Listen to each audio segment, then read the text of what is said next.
So mga tol, kakatapos lang po ng laban sa Las Vegas, Nevada, USA sa pagitan ni Sebastian Fundora versus Chordel Booker. Nakataya po dyan ang Unified Champion ni Sebastian Fundora, ang WBC at WBO Super Welterweight. Ang inaasahan pong mananalo dyan si Sebastian Fundora mga tol.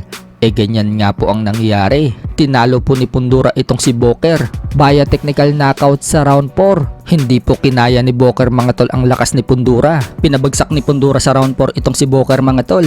Nakatayo pa naman siya mga tol. Pero hindi na binigyan ng pagkakataon pa ni Fundora na makarecover. Ilang minuto na lang bago matapos ang round 4, itinigil na po ng referee yung laban. Dahil sa panalo ni Fundora mga tol, napanatili po niya ang kanyang WBC at WBO Super Welterweight belt. Umabante na ang record niya sa 22 wins and 1 loss and 1 draw. Habang yan na po ang pangalawang talo ni Booker sa professional boxing career niya. Bumagsak na po ang record sa 23 wins and 2 losses. Sa kabilang banda naman mga tol, puspusan na po ang pag-iinsayo ng dating tinalo ni Casimero na si former world champion Guillermo Rigondeaux. Sa edad nga pong 44 mga tol, nagpakita si Rigo na kayang-kaya pa nito lumaban. May naka-schedule pong laban si Rigondeaux sa April 29. Pero to be announced pa kung sino ang makakalaban niya. Dedepensahan po ni Rigondeaux ang kanyang WBC International Super Bantamweight title na napanalunan niya sa nakaraang taong laban niya dito kay Danis Aguero Arias, kung saan tinapos lang po ni Rigondeaux sa loob ng first round.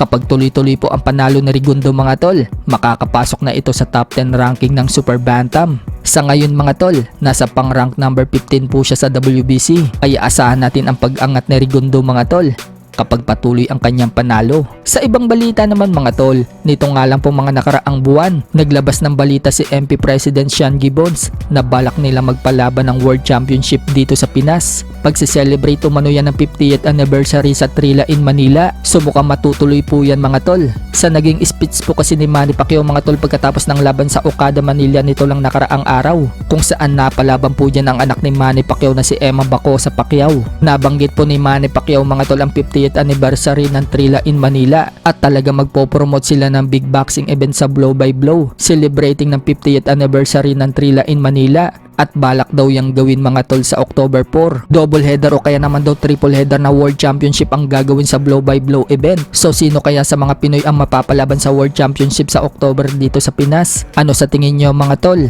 Dagdag pa ni Manny Pacquiao mga tol, may chance daw makuha ang mga Pinoy boxer na world rated. Promoting a World Championship fight dito sa Blow by Blow at dito gaganapin sa Pilipinas. So yan po ang plano natin, especially celebrating the 50th anniversary sa Muhammad, yung Trilla in Manila by October 4, double or triple world championship dito sa Blow by Blow.